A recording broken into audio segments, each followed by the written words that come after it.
Welcome to the Cash Flow Chronicles. I'm your host, Jonny and the founder of Catani Capital Group.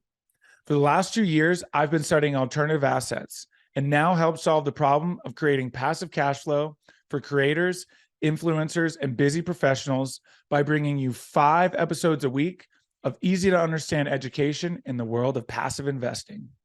What's up, guys? Happy Friday. Welcome to another episode of Friday Follow-Up here on the Cash Flow Chronicles. I am your host, Jonny, and another week has passed. No, not quite April. It's March 31st, but April Fool's tomorrow. Hopefully you guys have awesome plans. I will actually be in Steamboat Springs, Colorado skiing. So if you by chance happen to be there as well, look me up, hit me up on Instagram, as always, at Jonny, and I'd love to say what's up. Starting to find people who have listened to the pod, which is always really cool. Obviously, the ultimate goal there, right, to keep growing. But hope you guys had a great week. We are getting absolutely hammered with snow still here in Utah. Broke our record.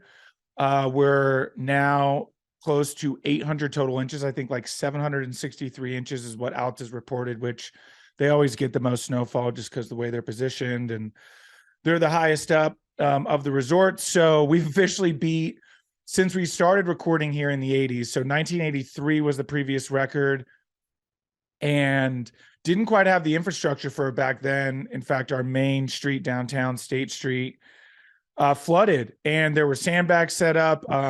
Bunch of pictures starting to float around, and people were fly fishing on a main road in downtown Salt Lake City in 1983. We've been assured that our infrastructure is much stronger now, but it's going to be something to keep an eye on. Starting to see some flash floods already down in southern Utah. So, while it's great, apparently now we need 10 more years of this to catch up and not be in a drought. So we'll see, but it's certainly going to help for sure. Obviously, I'm sure you guys have probably seen as well, Northern California, Lake Tahoe area, getting actually absolutely hammered as well. Records over there. So hopefully, fingers crossed, knock on wood, there are no fires this year anywhere. That would be absolutely amazing. But there will be some damage from flooding. So, I guess it's kind of pick your poison. Mother Nature always wins. So yeah, we're praying for some sunshine here. That's for sure. I'm headed to Colorado. It's supposed to be sunny on Saturday. Ironically, supposed to be sunny here as well, but looking forward to some sunshine. If you're a skier or a snowboarder, you know that April Fool's Day is what we call Gaper Day. Gaper Day refers to, and I apologize in advance to any newbie skiers, but here's a little tip for you if you're a newbie so you can avoid looking like a newbie. But what ends up happening is a lot of newbies will get a gap between their goggles and their helmet where you can like literally see their forehead, right? So good skiers always keep it tight. Your goggles and your helmet are always, the top of your goggles and the bottom of your helmet always touching, no space in between there. But when there does become a space there, it's called a gaper. And so that's what newbies are called. That's how we can point you out is, hey, look, there's a gaper, also called Jerry's. So it's just a fun day. I'm literally going to be wearing a onesie with my friends. We'll all be in onesies and different outfits, and it's just a lot of fun. Vibes are high. Spring skiing is typically in full swing, but this year, Gaper Day comes after what is supposed to apparently be another storm, another like 8 to 12 inches of fresh snow. So it'll be interesting to see, but the vibes will be high regardless, especially if we get some warm sunshine, which is what we're supposed to get. So could be skiing POW in a onesie, which I have done before. A couple years ago, I wore a onesie to closing day of Alta here in Utah, and we had just gotten like 10 inches of snow. And so I have videos of me getting like fresh POW turns in a platypus onesie, in a Perry the Platypus onesie. So that's the plan this weekend. But really looking forward to some warm weather. We just have, if it's not snowing, it's cold and cloudy and windy. the snow might break through. So looking forward to that, but not much to chat about today. Not a lot has changed economically. Still obviously keeping an eye on things. One thing to take note of from the last Fed meeting when they raised the 25 basis points, 25 bips, for those who are avid listeners, I taught about that last Friday follow-up, so you can go give a listen. But what we're keeping an eye on is in the Fed minutes, they did hint that this could potentially be the last interest rate raise of the year. So that will be something to keep an eye on, certainly. Went to a lunch and learn today, actually, and listened to a group talk about how they underwrite for mobile home parks. And, they've talked about some different lending things. Mobile home parks are up against it. They have higher interest rates, but they're incredible assets, incredibly cash flowing assets. It's an interesting space. A lot of people reaching out to me because they're having trouble raising capital for their deals. Investors are just weary right now. So if you're a weary investor, I'd love to chat with you, maybe ease some of that weariness, get an idea of where your head's at, what you're thinking. The thing is it's just important. Like, I certainly empathize with those wanting to keep money on the sidelines, but ultimately I do think that investing in a good group and a good asset class, like a mobile home park, for instance, industrial, is absolutely incredible right now. There are still good deals out there and money is still kind of burning. There's opportunities in treasuries to at least, treasuries, some short-term treasuries, short-term CDs. I talked to my dad. He's doing some CDs right now, getting pretty good interest rate, 4% on like a 3-month CD. So that's pretty sweet. But, no cash flow, right? Your money's tied up. They are somewhat liquid, especially at 3 months. I mean, if you have to wait 3 months, it's really not that crazy. And 4% is not nothing, right? But it's not like, for instance, the deal they were talking about today is when they're raising for 8% preferred return, and they're modeled out to pay that, 6.5% year one, and then they'll make it up in year two with 12%. And it actually increases to about 14%. So basically how that works is with an 8% preferred return, they pay up to the 8%. If they don't hit the 8% mark, they have to make it up the next year. And then anything over 8%, then they split 80-20, 80% to investors. So they're modeled to pay 14%. So that would be your 8% preferred return. And then increasing. And the reason that things like mobile home parks are very appealing right now and why it's a good asset to pay attention to is because a brand new mobile home costs $50,000. So for these first-time home buyers who can't afford to buy a new house, this is very appealing, right? A family of 4, family of 6 getting into a 3-bed, 2-bath home. You rent the pad, it's about $400 a month. And then you've got, about a $400 a month payment on your loan because they do loan to own so you don't rent it. You actually buy it and the mobile home park owner is the lender. 10% interest rate. So you're talking $800 a month to live in a house. You own the house. You pay on the land, but it's your land, so if you want grass, you've got your own grass to mow, space. So really appealing asset class, something like industrial, which I'm really big on right now. We're very, very undersupplied. So I talked last week really heavily about it, but, I'll reiterate, guys, scared money don't make money. And I know I talked about this week in terms of talking about how to analyze your risk tolerance. So I'll talk briefly on that. Unfortunately, I have to keep it short. I have a lot going on today. Got some more networking things to get to and whatnot, but kind of the initial stages, and I promise to talk more on it next week, but kind of the initial stages on analyzing your risk tolerance is first, so I'll talk what this first step is. I won't even go into the other steps. The first step is determining what your goals are, right? So for instance, if you're a high income earner. Let's say you're in the corporate world, and high income looks differently to other people. To be accredited, so we'll just talk about being accredited. That's 200K or more as a single filer, or 300K as a joint filer. So married who files jointly, 300K. So that would be, if you're married, you both make 150K gross, you're accredited, right? So you need to determine what your goals are. If you are someone who lives modestly and you keep your expenses low, meaning, your expenses are really about 30 to 40% of your income, and you live below your means, and, that's good for you, then you may not need cash flow, right? Let's say you're young and you're like, cool, I want to work for the next 10 years, and I'm okay with working a W-2 for the next 10 years. Then you may not need cash flow right now, right? So you may be looking at something like a development deal is a perfect example, right? A good development deal, you're not really going to see any cash flow, if at all, especially in the first 3 years while they build it and get it stabilized.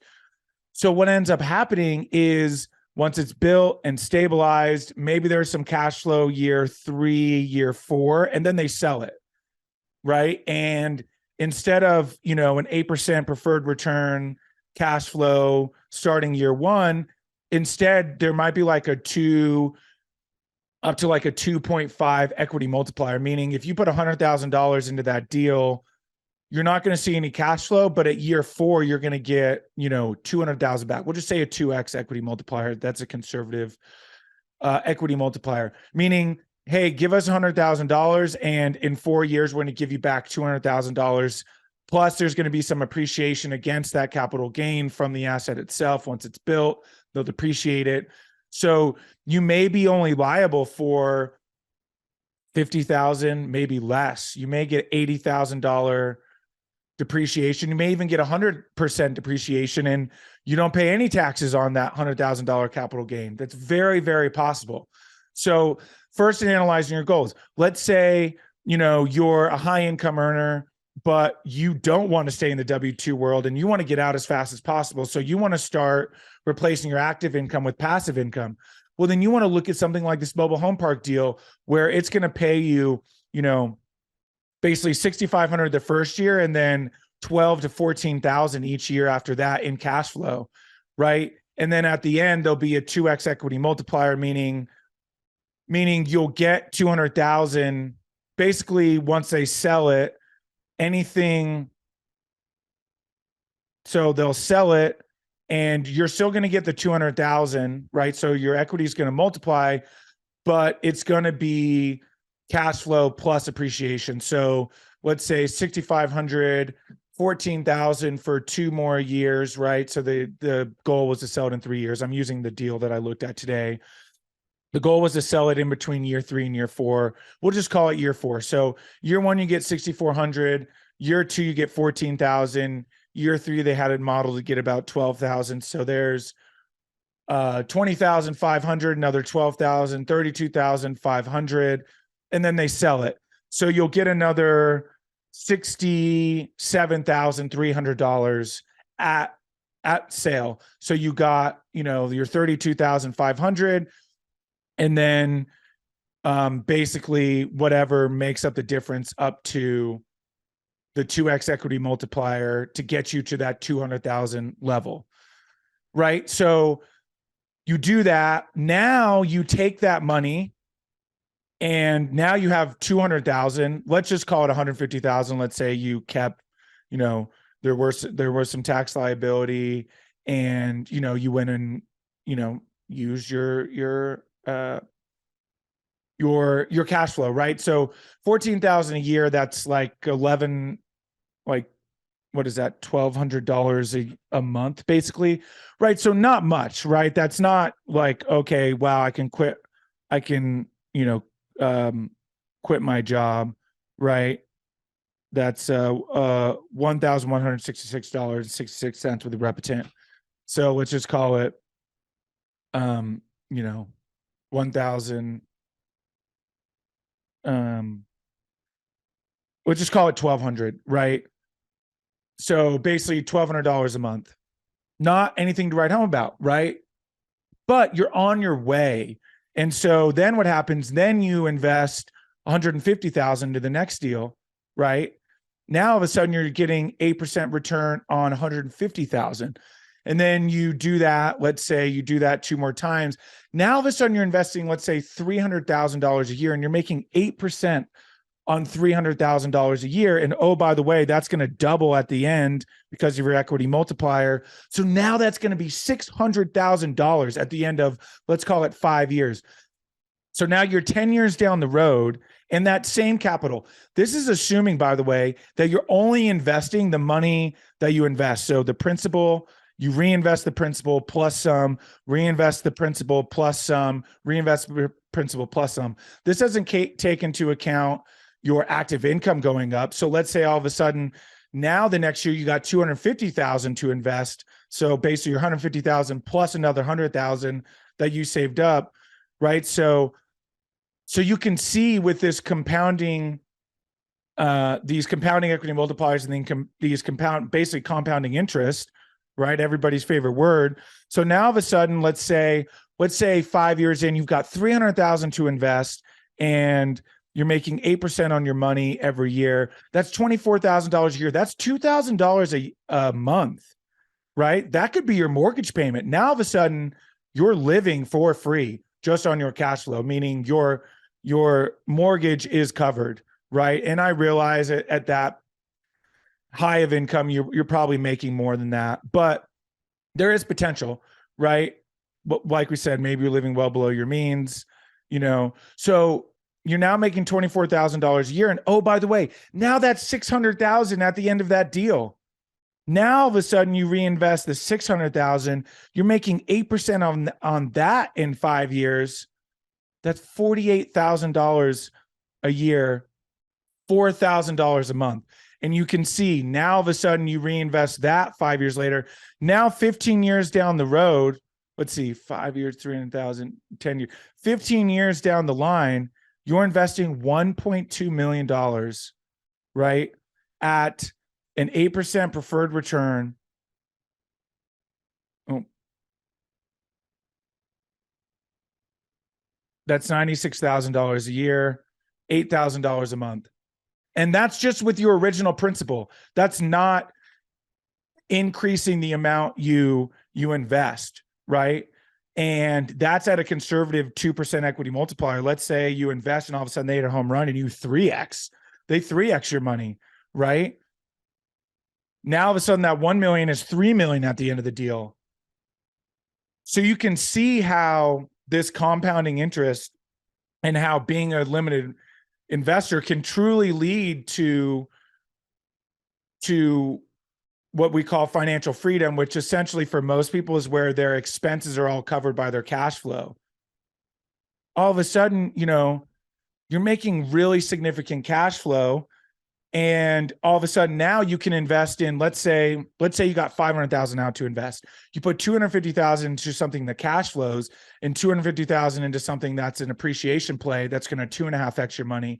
Now all of a sudden, you're diversifying, you got some cash flow, you got some appreciation plays. The next thing you know, you're investing $2 million a year.